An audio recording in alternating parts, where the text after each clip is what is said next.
bom dia a todos. Esse é o nosso encontro todos os domingos de manhã da série O Surgimento da Doutrina Espírita e as Mesas Girantes. Nós estamos vendo as Mesas Girantes e o Espiritismo.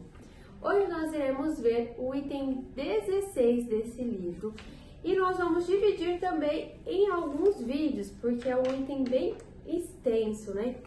E abrindo uma aspas e contando aqui para vocês, sempre que eu vou ler para a gente gravar o nosso vídeo, comentar sobre esse livro, eu leio uma primeira vez para entender sobre o que está contando, e aí depois uma segunda vez que eu vou ler, vou extrair as melhores partes, mais pontos mais relevantes aqui. Diga-se de passagem, todos são muito importantes porque é uma riqueza muito grande de detalhes, mas quando eu vou vendo pontuando esses detalhes, a minha mente é como se eu estivesse vivendo aquilo que o livro vem narrando pra gente, com tanta riqueza de detalhes, assim, né? As roupas, né, que eles usavam na época, como eles descrevem as mesas, os lugares, as pessoas. Então parece que te leva a reviver esse momento da história. Eu acho muito interessante. Então eu acho que é mais um dos motivos, né, para vocês lerem também esse livro, para ver a riqueza de detalhes que eles trazem informação. Então imagina isso que ele já sempre cita, né, que eles vão pontuando. Você imagina se a gente fosse acompanhar toda a história, né, ia ser livros e livros ali para contar. Bom, vamos lá. Hoje, desse item, o que nós iremos ver, né, que eles intitulam aqui, Victor Hugo na Ilha de Jersey, em visita ao grande romancista, a senhorita Emily Girardin, entusiastas das mesas falantes, o dramaturgo Augusto Vacchieri narra as experiências que participou, comunicação com os mortos. Bom, ele vem falar que nós vínhamos comentando, né, no vídeo anterior sobre o Brasil, e ele pede para que retornemos então à Europa para citar esse período. E ele fala desse genial poeta, romancista e dramaturgo que foi o francês Victor Hugo, que ele foi desterrado após o golpe do Estado de Napoleão III, em 2 de dezembro. E ele passou a residir na ilha de Jersey, onde desembarcou em 5 de agosto de 1852. Né? Então ele conta, né, que teve esse episódio aí da história política da época, né? E que o Victor Hugo precisou, então, junto com a sua família, mudar por conta desse golpe, né? E foi nessa ilha inglesa que aí foi onde começou a ter os primeiros relatos que esse escritor teve sobre, então, as mesas falantes. E ele vem contar que no final de 1853, né, ele tinha mudado lá para 52, a senhora Emily Girardin, ela foi visitar para passar uns dias com ele e com a família dele lá, 10 dias, né, nessa ilha. E ele foi, né, nessa ilha, ele conta que é onde tinha vários refugiados políticos, né, da época, e ele conta, né, que para aquela época, né, que era os poetas que eram de renome, que eram conhecidos, né, na juventude, era o Victor Hugo, e a Emily Girardin, o nome dela mesmo, né, de batismo era Delphine Guy, e Alfred Musset, que foi nomes da época de grande renome, né? E ela foi em busca do conhecimento das mesas. Então ela começou a movimentar ali a pessoal, a família, né, do Victor Hugo, para que eles vissem também a manifestação das mesas, né, para que eles observassem, que eles estudassem, se eles acreditavam, começou a questionar. E eles até relatam aqui que não sabe se ela tinha tanto interesse, porque ela sabia que estava no fim da sua vida, né? E ele conta que nesses dias que passou, ela conheceu melhor o amigo, né, do Victor Hugo, que é o Augusto Vacchieri, que eles ainda citam, né, que ele morreu assim sem desejar ser senador, sem deputado, sem ser condecorado. Ele simplesmente fez grande parte, mas ele não quis, né, que fosse um homem de grande renome da época, né? E ele conta, né, que também o irmão Charles, né, que era casado, né, do Augusto, que era casado com a Leopoldine, que era filha do Victor Hugo, ambos eles morreram afogados, né? E foi eles quem conseguiram trazer os primeiros episódios ali das experiências das mesas falantes, né? Que é a Leopoldine, que era filha do Victor Hugo. E aí ele vem contar, né, dessa experiência que o Valqueire escreveu sobre o episódio, né, sobre a estadia ali da Emily Girardin com a experiência das mesas. Então ele conta que ela tinha ali um certo interesse muito grande em saber se as mesas realmente eram verdadeiras ou não, os fatos que vinham sendo relatados ali por toda a Europa, por toda a parte, né, da mídia, né, da época, né, da sociedade. E aí ele fala que o Auguste, né, ele fala que aquela coisa, né, eu preciso ver para crer, se eu acredito mesmo nisso.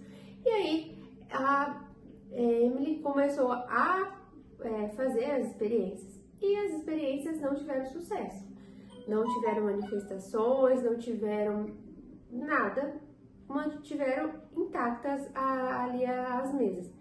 E aí ela falou que, não, calma, a gente precisa ter paciência, né? A gente precisa pensar que não é igual a mesa não são igual os cavalos que a gente vai dominar, né? Que a gente coloca ali, tem que esperar os espíritos quererem se manifestar. Então ela continuou ali insistindo, pedindo para as pessoas, tenham calma, tenham calma.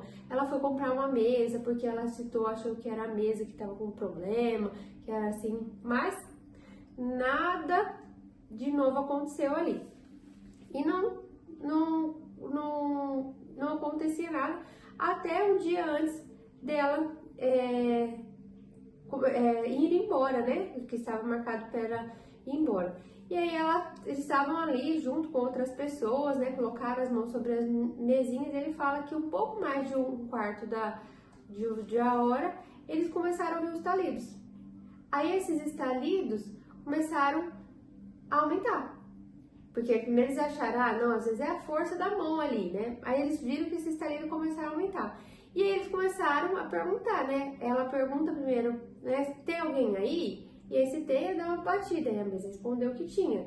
Só que a mesa estava descompassada, era a primeira experiência, né? Então, às vezes, quando eles começavam a bater do alfabeto, tipo A, B, né? Ia batendo, então às vezes ela batia errado, ou até ele cita, será que nós que estamos interpretando errado? Mas ele ainda falou assim, eu preciso ainda ver para crer. Ele estava disposto a ir até o final, mas que até o final ele ainda, assim, persistente sobre o que a mesa ia ser real ou não, sabe? Então ele estava ainda com o pé atrás até o final. E aí pediu, então, ele falou assim, eu vou participar da experiência, sentou-se à mesa também, e aí falou pra mesa adivinhar a palavra que ele pensou, né? E ele pensou lá numa palavra, e aí ele pediu então para que a mesa falasse, ele pensou na palavra, né? E aí ele pediu pra mesa falar o oposto, né? Da palavra, né? A tradução da palavra. E a mesa respondeu que queria dizer sofrimento, mas ele falou, opa, como que a mesa vai dizer isso, né? Podia ser outro significado, mesmo assim ele continuou insistindo.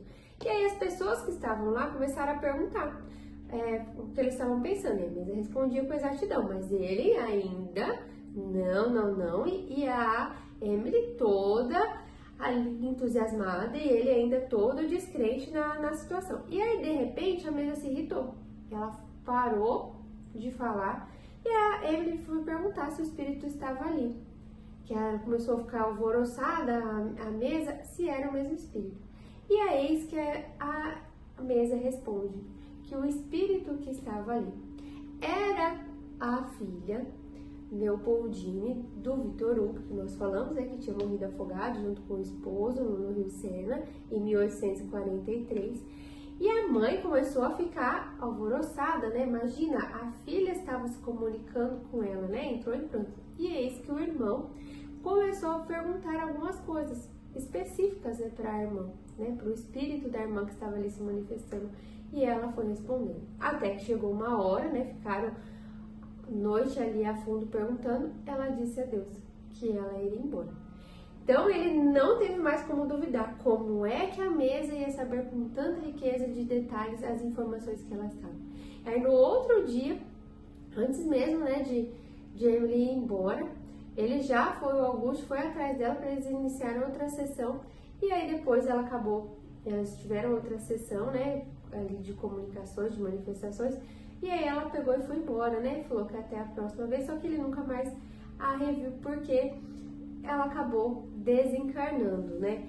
E ele continuou com essa missão ali das mesas, a investigar. Ele nem esperava mais dar a noite para ele continuar a ver, ter as manifestações, ter ali as comunicações. Ele já começava às vezes ali no meio-dia e nem parava às vezes para o jantar e ia à noite afora, né? E ela pegou, Emily mandou para ele 2 mesas para que ele pudesse continuar o trabalho dele, né? Mas ele não gostou das 2 mesas que ela mandou. Uma tinha até o alfabeto demarcado e a outra também que ela tinha mandado, ela não respondia. Tinha um lápis na ponta do pé, mas ela também era muito descoordenada. E ele continuou com a que ele tinha a experiência, porque ele falou que a mesa, né, e o espírito, eles acabavam sendo exigentes, né, com quem perguntava, como a comunicação. Então, tipo assim, se ela não estivesse gostando, ela não respondia. Então, o espírito começou a ficar exigente e ele começou a entrar em sintonia, vamos dizer assim, com o espírito que prestava, né, o tipo de comunicação, para que eles dois tivessem uma agilidade ali no processo. Então, por isso eles continuaram ali com a mesma mesa. E ele fala, né, que a Emily, no final ali da sua existência na Terra, né, desse episódio dela, né, a gente não sabe se ela já reencarnou ou não, né, ela tinha poucos amigos, poucos convidados, que ela continuou em Paris também, nesse trabalho com as mesas. E aí ele cita que alguns dos amigos que ela tinha, que eram o Cerdagne, a senhora Sévigné, Safo, Molière e Shakespeare, e foi ao lado deles que ela acabou desencarnando. Bom, no próximo domingo a gente vai continuar, que ele ainda continua relatando aqui essa experiência dele com as mesas, né? Tem vários vídeos dessa parte desse tema do livro. Espero que vocês gostem e continuem acompanhando com a gente e tenham essa experiência de também ter a leitura, porque é muito rica de detalhes. Um ótimo, abençoado domingo a todos nós e mais uma vez, gratidão.